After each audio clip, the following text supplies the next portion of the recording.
ঈদ উল আজহা এবং কোরবানি ইনশাআল্লাহ তাআলা নেক্সট যে খুতবা আসবে সেই খুতবায় আমরা কোরবানি এর মর্ম, এর গভীরতা, এর শিক্ষা নিয়ে আলোচনা করবো ইনশাআল্লাহ। তবে কোরবানির সামনে আছে, এই 10 দিনের মধ্যে আমরা পশু কিনবো। পশু কেনার সময় আপনি আপনার সামর্থ্যের সেরাটা কিনবেন এবং পশুকে কেন্দ্র করে কোনো রকম শো অফ করবেন না। আমারটা 1,60,000, আমারটা 1,80,000, কত ভাই এত গলায় লটকিয়ে দেওয়া, এইসব কাজ করতে যাবেন, ঠিক আছে? কিন্তু পশুকে আপনি মহব্বত করবেন, পশুকে নিজ হাতে খাওয়াবেন, পানি পান করাবেন, যাতে তার প্রতি আপনার মহব্বত সৃষ্টি হয় এবং এই মহব্বতের প্রাণীটাকে আপনাকে কুরবানি দিতে হবে।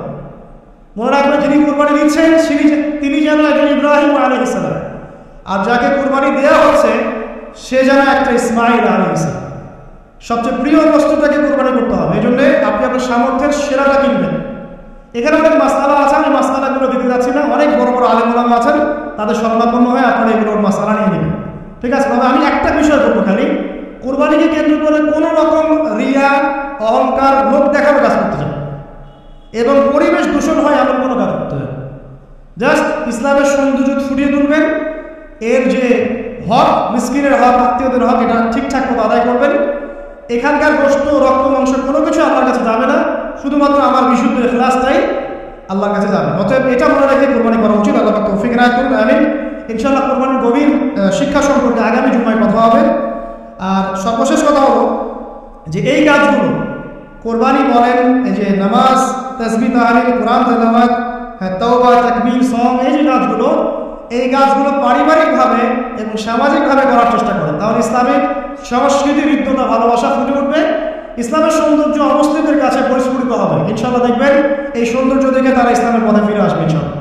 এবং আল্লাহ রাব্বুল আলামিন এই সুযোগটা কাজে লাগিয়ে আমরা যেন আমাদের বিগত গুনাহগুলো মাফ করিয়ে নিতে পারি, বেশি বেশি নেক আমল করতে পারি, এই 10টা দিন কাজে লাগাতে পারি। আল্লাহ তাআলা আমাদের সবাইকে সে তৌফিক ইনায়াত করুন, আমিন। এই 10 দিন কি করবো আমরা? এগুলোর পাশাপাশি বেশি বেশি তাকবীর দিবেন। তাকবীর মানে আল্লাহু আকবার, আল্লাহু আকবার, লা ইলাহা ইল্লাল্লাহ, আল্লাহু আকবার, আল্লাহু আকবার, ওয়ালিল্লাহিল হামদ। সাহাবীদের মধ্যে আবু হুরায়রা রাদিয়াল্লাহু আনহু, আব্দুল্লাহ ইবনে আব্বাস, আব্দুল্লাহ বিন ওমর, এই বিখ্যাত সাহাবীরা যখন এই 10 দিনে উপস্থিত হতেন, তারা বাজারে গেলেও তারা বাজারে গিয়ে তাকবীর দিতেন জোরে জোরে। অন্য সবাই শুনে সবাই তাকবীর দিত, তাহলে সমস্বরে তাকবীর হতো। এই সুন্নাহটা চালু করা যেতে পারে। আল্লাহ পাক আমাদের সবাইকে তাকবীর দেওয়ার তৌফিক দান করুন, আমিন। এরপর এই 10 দিনে আমরা বেশি বেশি যে কাজটা করার চেষ্টা করবো সেটা হলো তওবা। বেশি থেকে বেশি তওবা করার চেষ্টা করা উচিত। আর তওবা মানে শুধু আস্তাগফিরুল্লাহ ওয়া আতুবু ইলাইহি পড়া নয়। তওবার দুটো ভাগ আছে। কবিরা গুনার জন্য একরকম তওবা, আর সগীরা গুনাহ এমনি এমনি মাফ হয়ে যায়। সগীরা গুনার জন্য একটা সগীরা গুনাহ হয়েছে, আপনি একটা ভালো কাজ করলেন, আগের গুনাহ মাফ। একটা গুনাহ হয়েছে, আপনি ওযু করলেন, চোখের হাতের সব গুনাহ মাফ।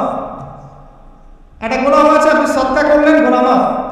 মানে গুনাহ মাফের অনেক সুযোগ আছে, কিন্তু কবিরা গুনাহ মাফের শর্ত আছে। শর্ত কি? 1 নাম্বার, পাক্কা নিয়াত করা যে আর কোনোদিন এই কাজটা করবো না ইনশাআল্লাহ। 2 নাম্বার, ইচ্ছা করে ওই পাপে আর লিপ্ত না হওয়া। এবং 3 নাম্বার, নিজে এই পাপের জন্য কান্নাকাটি করা, অনুতপ্ত থাকা, তাহলে ইনশাআল্লাহ মাফ হয়ে যাবে। আরেকটা শর্ত আছে, যদি পাপটা অন্য কারোর সাথে সম্পৃক্ত হয়, যেমন ধরেন কারো টাকা মেরে দিয়েছেন, টাকা শোধ করেন নাই, যেটা আমাদের সমাজের ট্রেডিশন হয়ে গেছে এখন। জমি মেরে দিয়েছেন, শোধ করছেন না, মান সম্মানের হানি করছেন, মিথ্যা অপবাদ দিচ্ছেন, হ্যাঁ, এক কথায় মানুষের সাথে সম্পৃক্ত হওয়া, মানুষের ক্ষতি করেছে না, তখন কি করতে হবে? তখন ওই মানুষের কাছে গিয়ে ক্ষমা নিতে হবে। খুব ডিফিকাল্ট, এবং এটার জন্য একটা বড় মনের দরকার আছে, মনের স্বচ্ছতার দরকার আছে। ভাই, আমি তোমার টাকা ধার নিয়েছিলাম, দেই নাই, এই নাও টাকা, শোধ করে দিলাম। ভাই, আমি তোমাকে ভালো মন্দ বলেছিলাম, তোমার গীবত করেছি, আল্লাহ তোমাকে মাফ করে দেয়, তুমি আমাকে মাফ করে দাও। খুব ডিফিকাল্ট এগুলো করতে হলে বড় মন লাগবে। আর যদি এগুলো আমরা না করতে পারি তাহলে সমস্যা আছে। কিয়ামতের মাঠে আল্লাহ পাক ধরবেন এবং যারা হকগ্রস্ত এদেরকে দাঁড় করাবেন। কিয়ামতের মাঠে নিজের নেকি তাকে দিয়ে ঋণ শোধ করতে হবে, অথবা তার গুনাহ নিজের আমলনামায় নিয়ে ঋণ শোধ করতে হবে। কোনটা বেটার বলেন? দুনিয়াতে ছোট হওয়া না পরকালে ছোট হওয়া? তাই আমরা সবাই সবার কাছে মাফ চেয়ে নেই যে আল্লাহ পাক আমাদের সবাইকে মাফ করে দেন। যদি আমি আপনাকে কষ্ট দিই, আপনি আমাকে মাফ করে দেন। আপনি আমাকে কষ্ট দিয়ে থাকেন, আমি আপনাকে মাফ করে দিলাম। এই বিষয়ে চলে আসেন। আল্লাহ পাক তৌফিক দান করুন, আমিন। আর একটা তওবা করুন, আস্তাগফিরুল্লাহাল্লাযী লা ইলাহা ইল্লা হুয়াল হাইয়ুল কাইয়্যুম ওয়া আতুবু ইলাইহি। দিনে 70 বার বা 100 বার, দিনে 70 বার বা 100 বার। যদি না পারে, অ্যাটলিস্ট এতটুকু ওয়া আতুবু ইলাইহি, আস্তাগফিরুল্লাহ ওয়া আতুবু ইলাইহি, 70 বার বা 100 বার। এরপরে আসেন এই 10 দিনের অন্যতম একটা আমল হতে পারে সওম রাখা।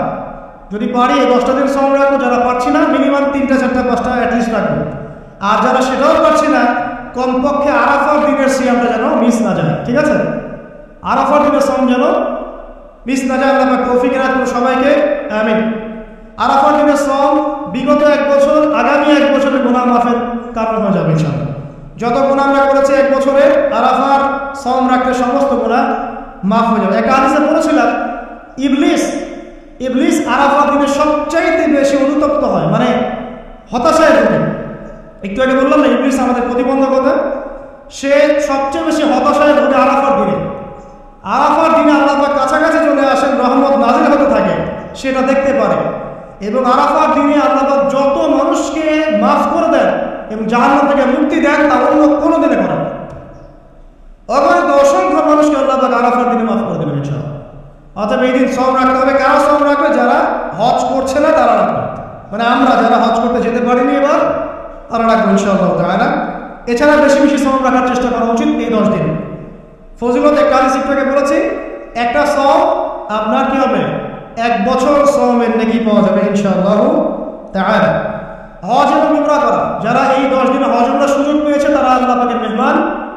আমরা দোয়া করবো আল্লাহ পাক তাদের সবাইকে সুস্থতার সাথে হজ করার তৌফিক দান করুন এবং আমাদেরকেও জীবনে অন্তত একটাবার হলেও মাকবুল হজ করার তৌফিক আল্লাহ পাক দান করুন, আমিন। এবং একটা হাদিস এসেছে, যে ব্যক্তি বিশুদ্ধভাবে হজ করতে পারে, মাকবুল হজ, মাবরুর হজ, সেই ব্যক্তি ওই দিনের মতো নিষ্পাপ হয়ে যাবে যেদিন তার মা তাকে প্রসব করেছিল। আরেকটা কথা বলি, ফজর নামাজের পরে চেষ্টা করেন আধা ঘন্টা থেকে 1 ঘন্টা কোরআন তেলাওয়াত করাটা। পারা যাবে ভাই ইনশাআল্লাহ? আবার বলছি, প্রত্যেক হরফে 10 নেকি পাবেন ইনশাআল্লাহ। কোরআন তেলাওয়াত করলে অর্থ না বুঝেও যদি তেলাওয়াত করেন প্রত্যেক হরফে 10 নেকি পাবেন ইনশাআল্লাহ। কিন্তু অর্থ না বুঝলে কোরআনের হক আদায় হয় না। আবার বলছি, আমি যা বলেছি সেটা বলতে আমি দ্বিধা করছি না।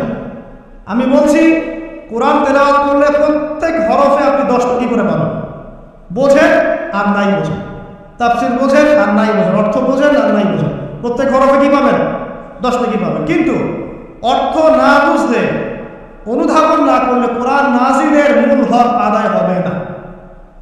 কোরআন নাজিল হয়েছে তাদাব্বুরের জন্য, গবেষণার জন্য, কোরআন কেন্দ্রিক জীবন গড়ার জন্য। যদি অর্থ না বোঝেন কেমন করে জীবন করবেন? আর যতটুকু বুঝবো আলহামদুলিল্লাহ, যেটা বুঝবো না ওলামায়ে কেরামের কাছে যাবো, জিজ্ঞাসা করবো, জেনে নেবো, সিম্পল। আমি তো সব বুঝবো না, আমি তো সব বুঝতে পারবো না। যেটা বুঝবো না আলেমদের কাছে জিজ্ঞাসা করবো।